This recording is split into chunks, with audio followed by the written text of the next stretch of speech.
Vamos lá, meu amigo, minha amiga, você que está se preparando aí ao concurso do TJ, vamos juntos à sua aprovação. Eu, professor Renan Lucena, professor aqui do Espaço Heber Vieira, estamos aqui juntos, querendo a sua aprovação. Vamos lá, vamos testar o seu conhecimento aqui no simulado rumo à aprovação do TJ Pernambuco. Vamos então às questões, pessoal, vamos lá.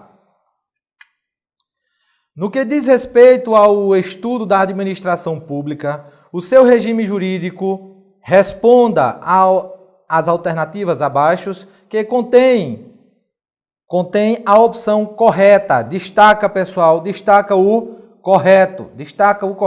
Vamos lá.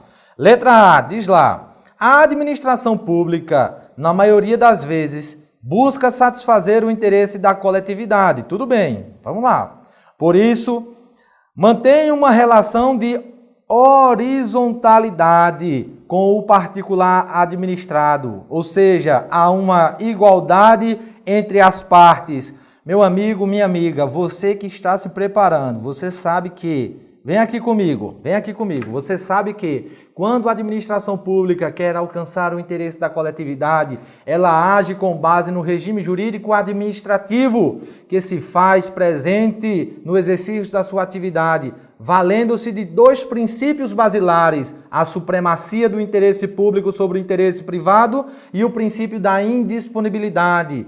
Quando a administração pública satisfaz o interesse da coletividade e age com base nesse regime jurídico administrativo e se vale do princípio da supremacia do interesse público sobre o interesse privado, dizemos então que há prerrogativas conferidas à administração pública que não são conferidas aos particulares. Assim, a administração pública age numa relação de horizontalidade, que estaria no mesmo pé de igualdade com o particular administrado, ou ela age numa relação de verticalidade, estaria acima do particular, pois tem prerrogativas para alcançar o interesse da coletividade. Claro, pessoal, se ela age com base no regime jurídico administrativo, ela age em uma relação de verticalidade, ela estaria acima do particular. Por isso, a questão na letra A está incorreta. Não é uma relação de horizontalidade. Vamos então à letra B. Vamos à questão. Na letra B diz lá, são princípios que determinam o regime jurídico administrativo. Vamos lá. Acabei de falar. É realmente o princípio da supremacia do interesse público sobre o interesse privado. E o princípio da... Não é princípio da impessoalidade, é o princípio da indisponibilidade. Princípio da indisponibilidade. Questão incorreta, letra B. Vamos então à letra C. A questão na letra C diz: não é possível a administração pública ter prerrogativa quando satisfaz o interesse da coletividade. Pessoal, acabamos de falar sobre isso. Olha só, a questão diz que não é possível que a administração pública tenha prerrogativas quando satisfaz o interesse da coletividade. Vem aqui comigo, meu amigo, minha amiga. Você que quer passar no concurso, observa, se a administração pública quer satisfazer o interesse da coletividade, então ela precisa de quê? De prerrogativas. E ela age com base no princípio da supremacia do interesse público sobre o interesse privado. A alternativa letra C, portanto, está incorreta. Vamos então à alternativa letra D. Diz lá, o regime jurídico administrativo é aquele que permite à administração pública agir com prerrogativas e limitações. Tudo bem.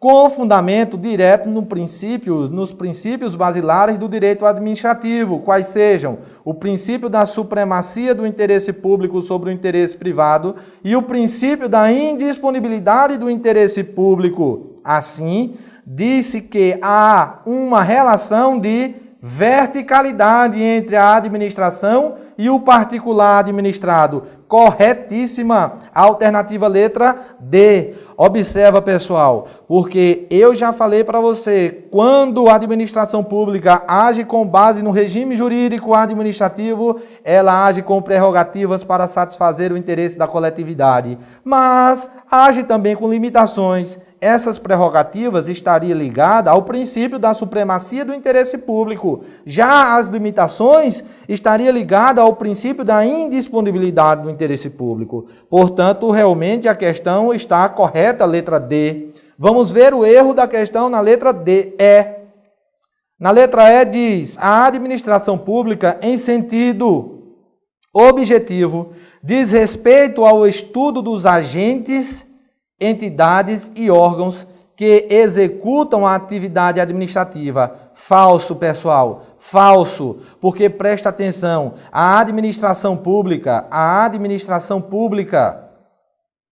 ela pode ser conceituada de modo subjetivo e também de modo objetivo. O sentido subjetivo é conhecido como sentido subjetivo orgânico ou formal. Mas o sentido objetivo é conhecido também como sentido material ou funcional. Então, observa, pessoal, a questão trata do sentido objetivo, também conceituado como sentido material ou funcional. Quando cai em prova essa pergunta, tratando do sentido de administração pública no sentido objetivo, material ou funcional, você faz a seguinte pergunta: o que é exercido por quem? O que é exercido por quem? Mas você precisa saber exatamente quem é essa pessoa que faz referência, esse quem. E esse quem está justamente no sentido subjetivo, orgânico e formal. Quando em prova lhes perguntam o conceito de administração pública no sentido subjetivo, orgânico ou formal, você deve fazer a seguinte pergunta para responder. Você responde, quem exerce a atividade administrativa? Quem é que exerce a atividade administrativa na administração pública? Então você vai dizer, olha, são os agentes, entidades e os órgãos públicos. Então observa, pessoal, que o conceito de administração pública, no sentido subjetivo, orgânico ou formal, diz respeito aos agentes, entidades e órgãos que exercem a atividade administrativa, que, por exemplo, prestam serviços públicos. Agora, o sentido objetivo, material ou funcional, eu disse a vocês que você responderia com a seguinte pergunta: o que é exercido por quem? Olha, nós acabamos de saber que quem exerce a atividade administrativa. Logo, o conceito de administração pública no sentido objetivo, material ou funcional é a própria atividade administrativa. É a própria atividade administrativa que é exercida por meio dos seus agentes, entidades e órgãos. Meu amigo, vem aqui comigo, olha só. Presta bem atenção, a administração pública pode ser conceituada em dois sentidos, o sentido subjetivo ou o sentido objetivo.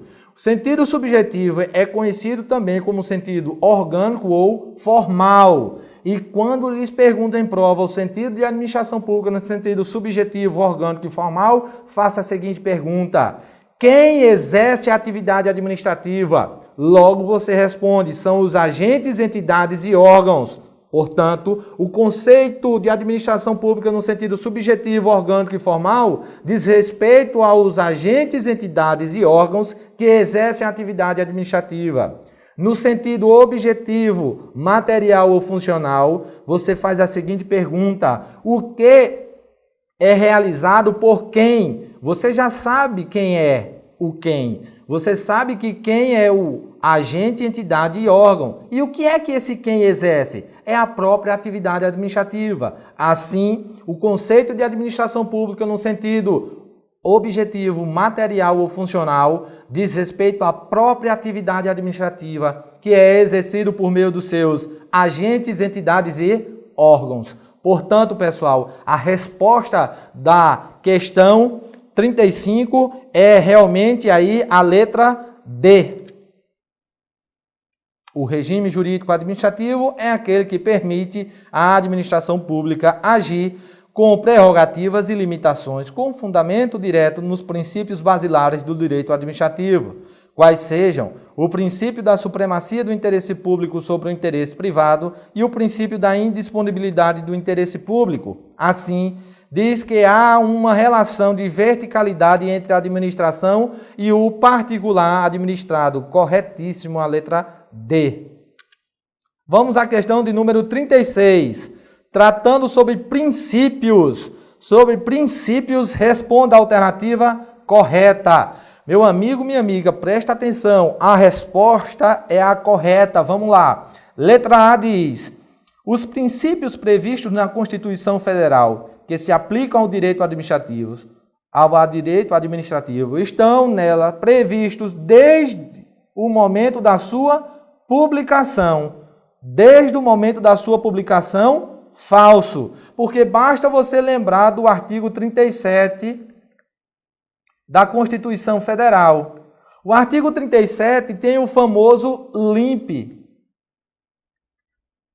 O que quer dizer o LIMP? A administração direta ou indireta deverá respeitar os princípios da legalidade, impessoalidade, moralidade, publicidade e eficiência. Mas se você ainda não observou, observe que o princípio da eficiência surgiu através de uma emenda constitucional número 19 de 1998. Assim, pessoal, presta atenção, não foi desde o momento da publicação da Constituição Federal. A Constituição Federal é de 1988. 10 anos depois foi que veio surgir o modelo de administração pública gerencial, através da reforma administrativa, aplicando então o princípio da eficiência. Vamos fazer mais em menos tempo, com maior qualidade e menos custos. Vamos ser eficientes na administração pública. Então, pessoal, a alternativa letra A está incorreta. Por quê? Porque não é desde o momento da publicação da Constituição Federal que existem princípios expressos na Constituição que se aplicam ao direito administrativo. Vamos passar então à letra B. Não há hierarquia entre os princípios do direito administrativo. Corretíssimo, corretíssimo isso. No entanto, tratando-se dos princípios da supremacia do interesse público sobre o interesse privado e o da indisponibilidade do interesse público, pode-se dizer que esses devem prevalecer sobre os demais. Falso.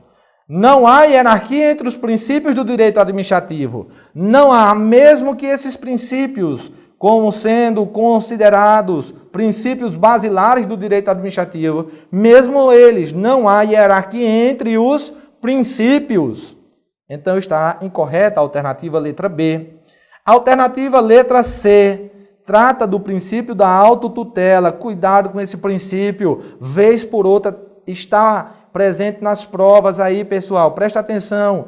Autotutela é conhecido como sendo aquele que permite à administração rever seus próprios atos. Ok, autotutela. Meu amigo, minha amiga, você pode pensar na seguinte situação. O princípio da autotutela permite que a administração pública faça uma autoanálise do seu comportamento. Se ela está diante de um ato ilegal, ela poderá anular. Mas, se ela estiver diante de um ato legal e que tornou-se inconveniente ou inoportuno, ela poderá revogar esse ato. Vamos lá adiante. Assim, havendo uma ilegalidade, ela poderá anular. Mas, se o ato tornar-se inconveniente ou inoportuno, poderá revogar, respeitados os direitos adquiridos e a apreciação do Poder Judiciário. Correta a alternativa. Vem aqui comigo, meu amigo. Vem aqui comigo, minha amiga. Olha só. Princípio da autotutela, como eu já disse a você, olha, faz uma autoanálise. A administração olha para si e diz, espera aí, eu elaborei um ato ilegal. A administração pública não pode elaborar ato ilegal, porque em decorrência do princípio da legalidade, o administrador público só pode fazer o que a lei permite que ele faça. Então, se porventura existia um ato ilegal, a administração pública invoca esse princípio da autotutela e ela pode o quê? Anular o ato. Mas, se esse ato, mesmo sendo legal, tornar-se inconveniente ou inoportuno, o que diz a administração pública, ao invocar o princípio da autotutela, ela faz a análise do mérito administrativo quanto à conveniência e oportunidade e ela pode revogar esse ato.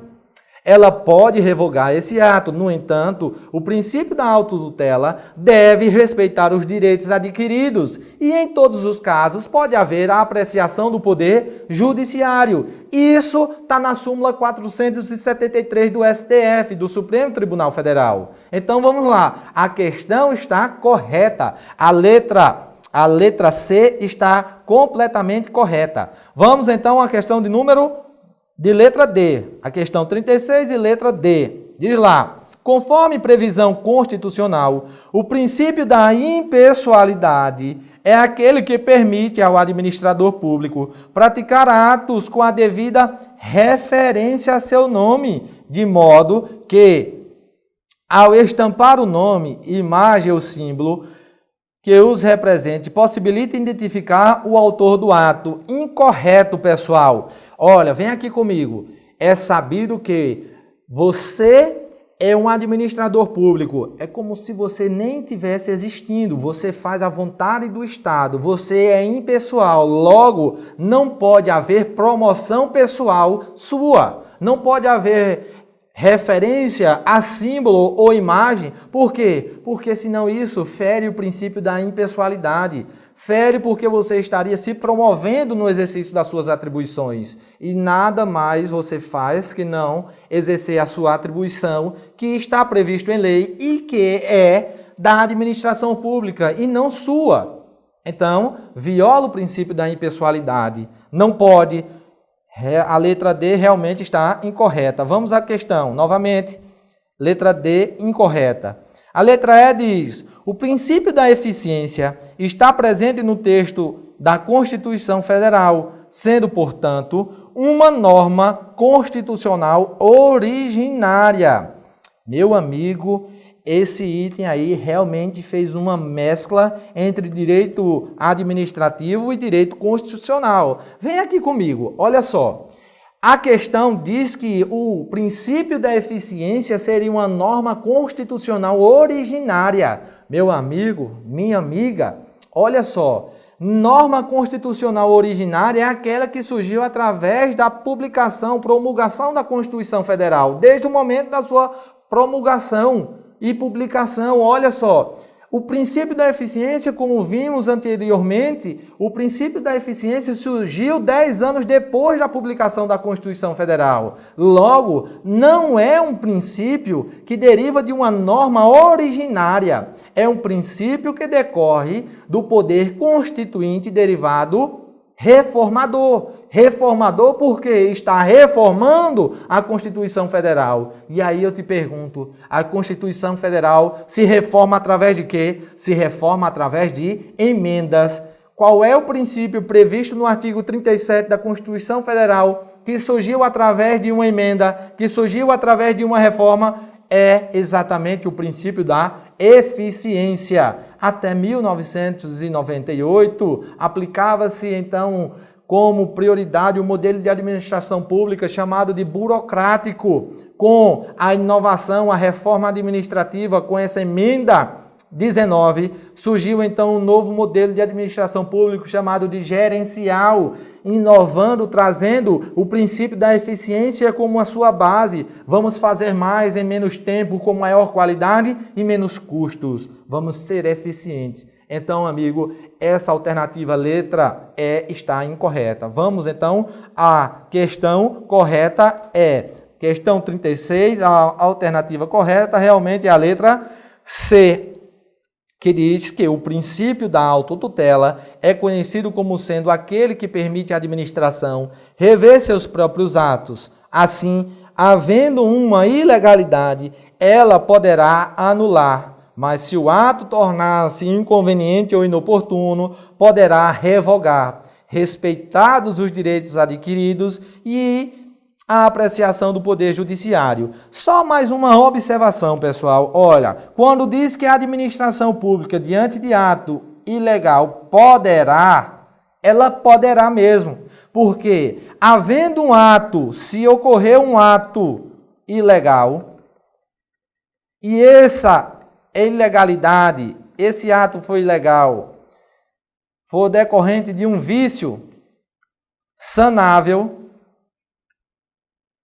ou seja, vício que pode ser consertado, e esse vício diz respeito ao elemento forma ou competência.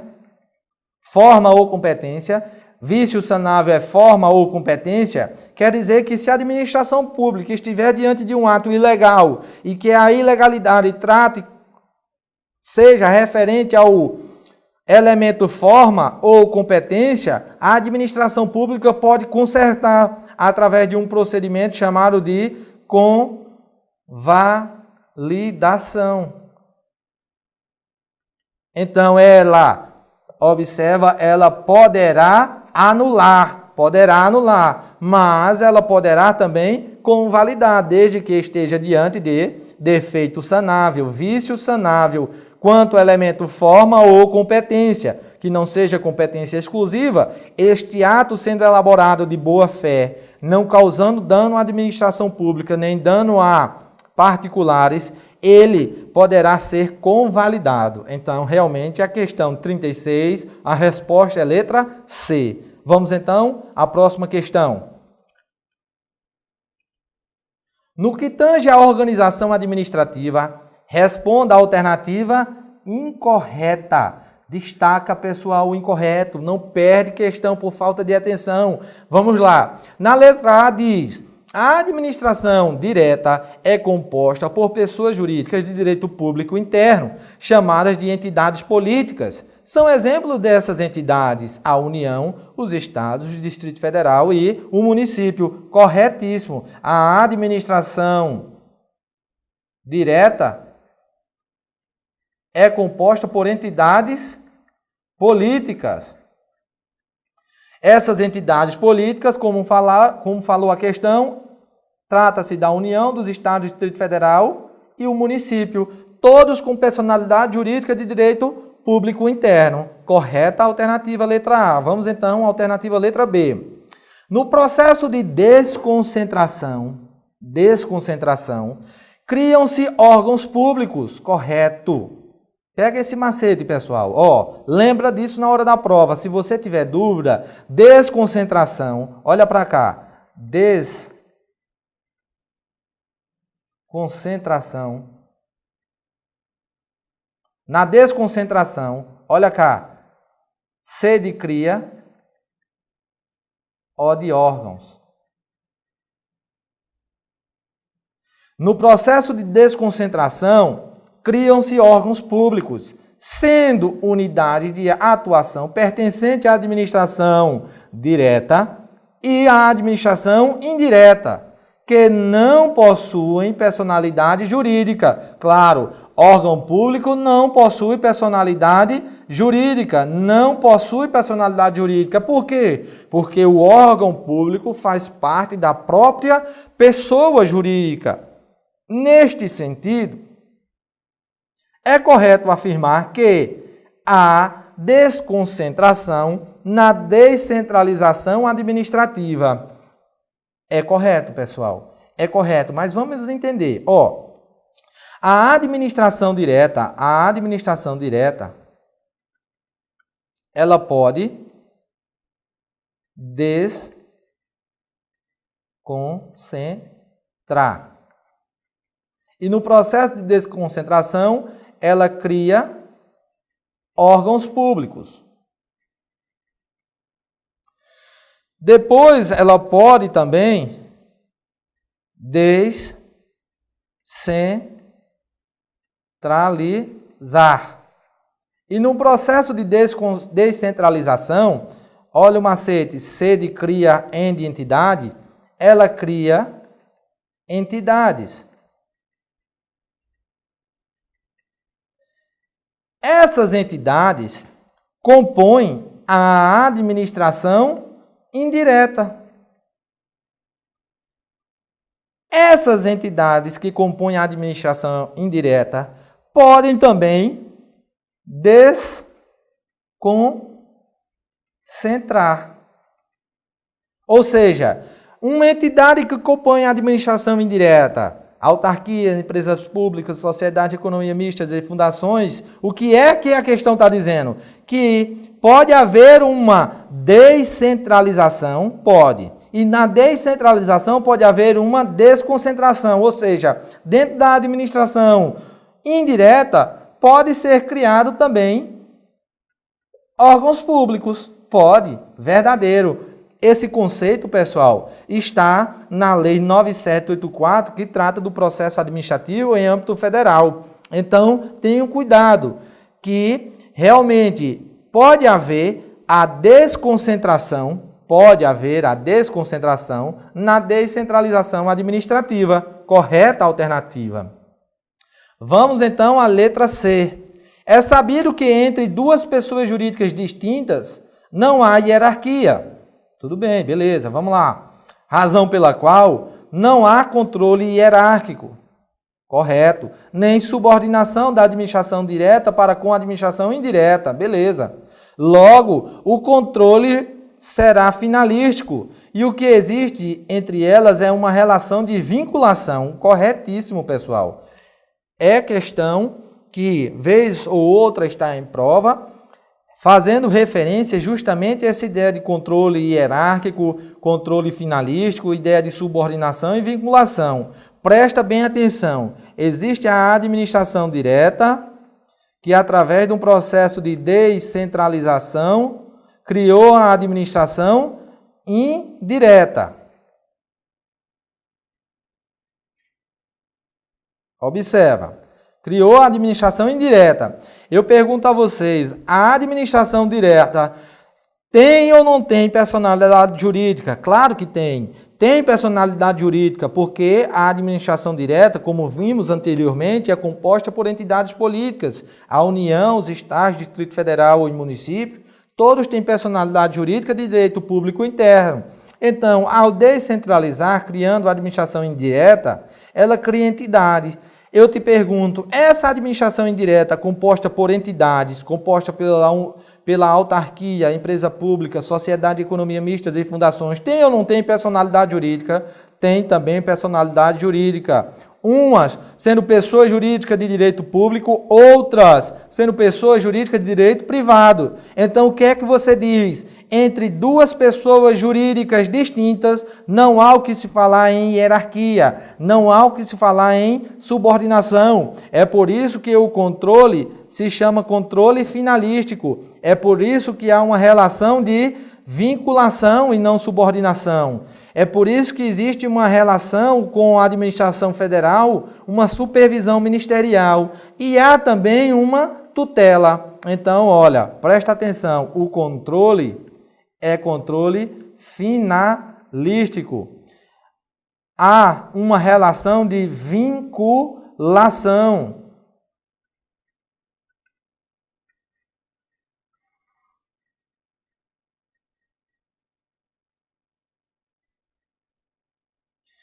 Há uma supervisão ministerial e há uma tutela. Então, observa, pessoal, que entre a administração direta e a administração indireta não há hierarquia, porque entre duas pessoas jurídicas distintas não há hierarquia. Logo, o controle será finalístico, logo a relação será de vinculação e não subordinação. Há uma supervisão ministerial e há também uma tutela. Vamos então à letra D. Quanto à hierarquia, os órgãos públicos classificam-se em superiores, independentes, autônomos e subalternos. Correto. Assim, pode-se dizer que o órgão superior, os órgãos superiores são aqueles que estão acima dos demais e que possuem autonomia administrativa e financeira, sendo órgão de comando com poder de decisão. Incorreto. Pessoal, presta atenção. Quanto à hierarquia,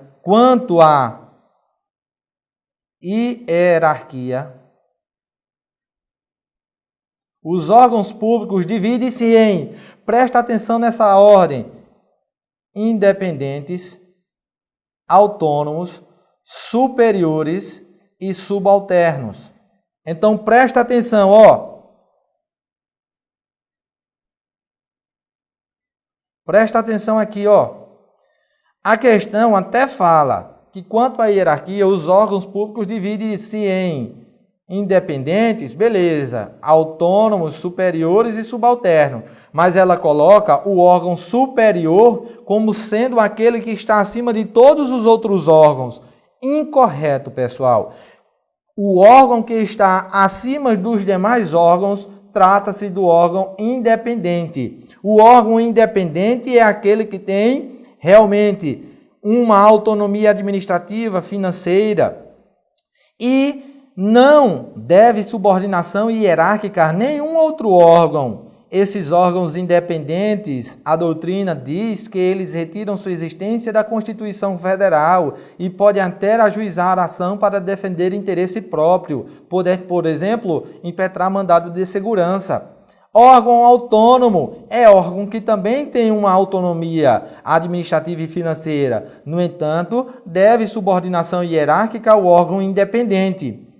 O órgão superior, pessoal, o que a questão trata, ela diz na questão aqui, dizendo, olha, assim pode-se dizer que os órgãos superiores são aqueles que estão acima dos demais. Está incorreto. E ainda mais, tem outro erro que diz que possuem autonomia administrativa e financeira. Presta bem atenção, órgão superior não possui autonomia administrativa nem financeira. Não possuem autonomia administrativa nem financeira. Logo, está também incorreto. Agora, o finalzinho está correto, que quer dizer, olha, órgão superior, mesmo não possuindo autonomia administrativa nem financeira, são considerados órgãos de comando e têm poder de decisão. Logo, pessoal, a resposta da questão de número 37 realmente é a alternativa letra D. Por quê? Porque está incorreta e a questão pede a alternativa incorreta. Vamos então à letra E. As fundações públicas serão criadas por leis específicas. Claro, se é fundação pública, ela se parece tanto com a autarquia que é chamada de fundações autárquicas. E as autarquias são criadas por leis específicas e as fundações também são criadas por leis específicas.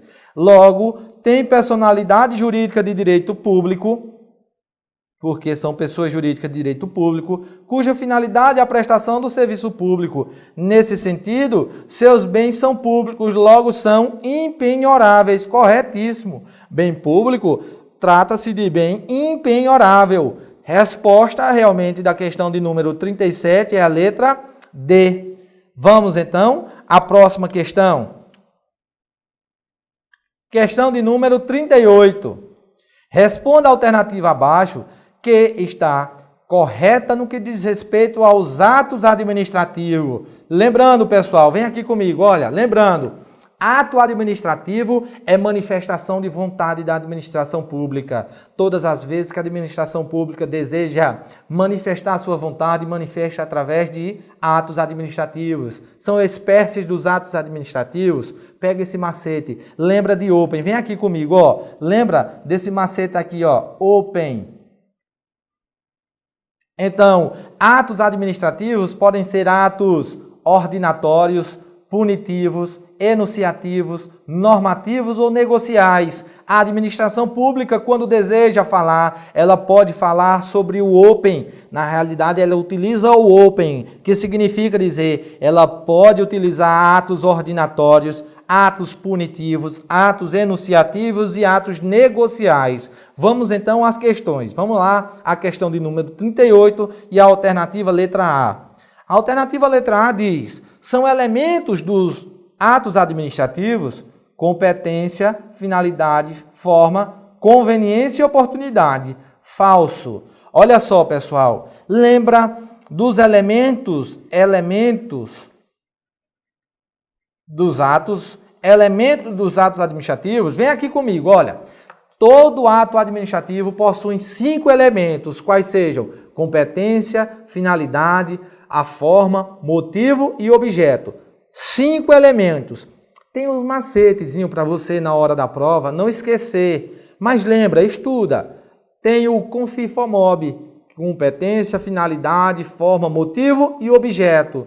Mas tem também o SMOF. O SMOF porque, olha só, quando eu digo competência, finalidade, forma, motivo e o objeto, se eu pegar esse elemento competência, eu estou tratando do sujeito que vai elaborar o ato. Se eu pegar essa letra S e trocar o C de competência por S de sujeito, eu formo o SMOF.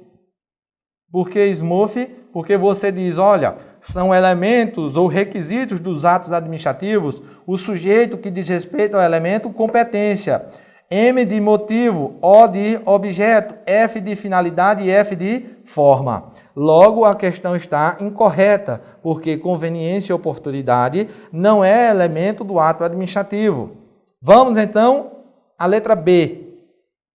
Delegação de competência é uma situação excepcional prevista em lei. Tudo bem, é uma situação excepcional prevista em lei. Claro, porque se você é o sujeito competente, você é quem deve elaborar o ato. Então, em situações excepcionais, você poderá delegar a sua competência. Vamos lá adiante. Que ocorre quando um agente público está impossibilitado de realizar o ato. Assim, é possível que ele amplie sua competência para outro de mesma hierarquia, ou subordinado. Ok, pessoal. Delegação pode ocorrer entre agentes de mesma hierarquia ou subordinado. Beleza, vamos lá então. Permitindo a elaboração de atos normativos pelo sujeito delegado.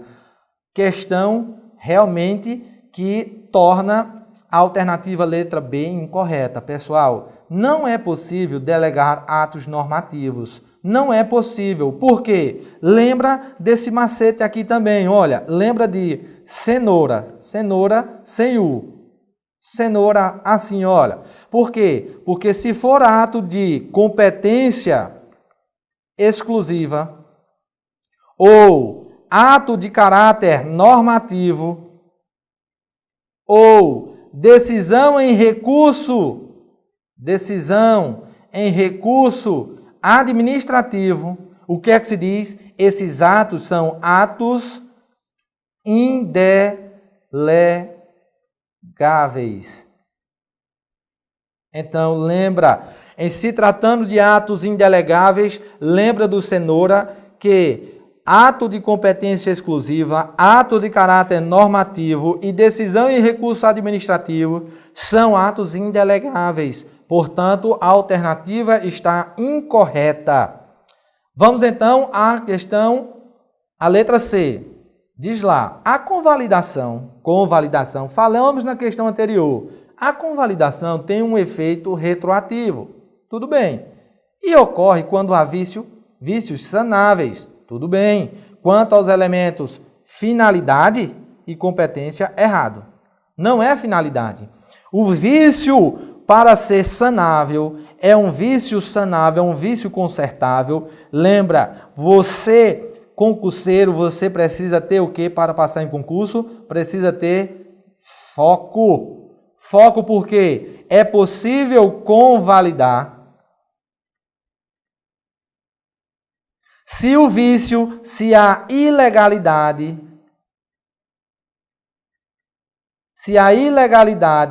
for quanto ao elemento forma ou competência.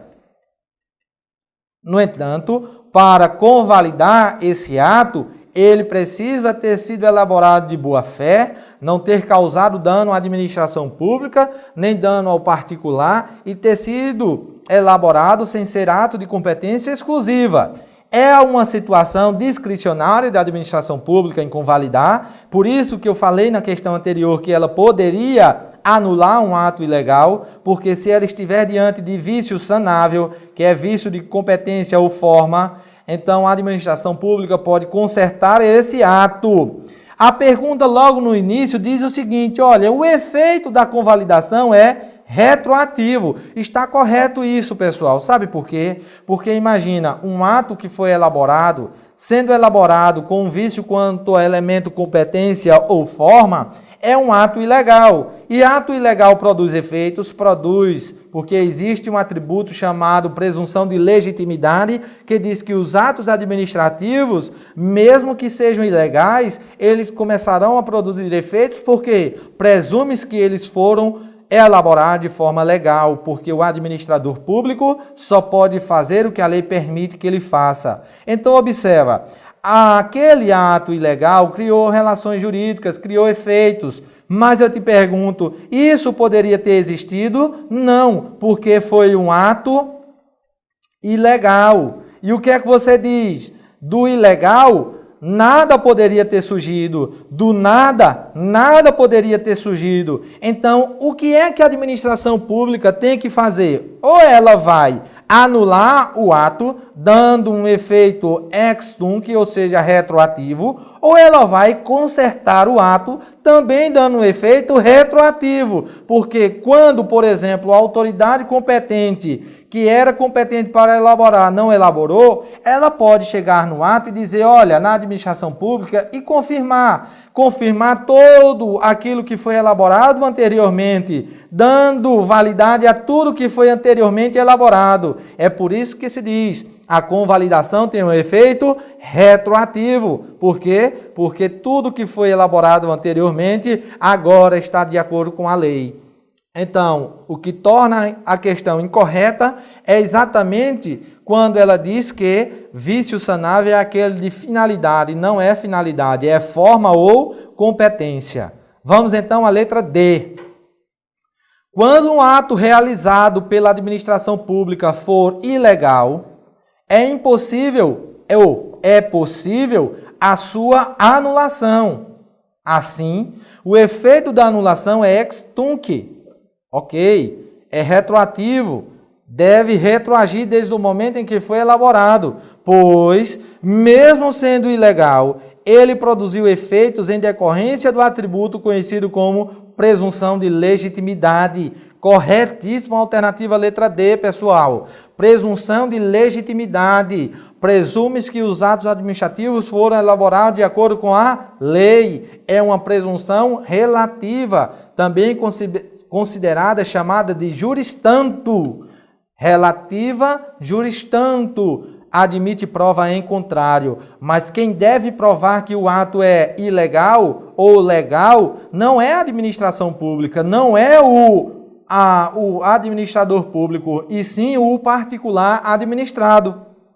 Então, realmente, é a letra D. Vamos ver o erro, então, da questão na letra E. A derrubada é forma de extinção de ato administrativo e ocorre quando uma lei nova extingue um ato antigo. Errado. Observa, derrubada é, na realidade, o que se chama de contraposição. Contraposição.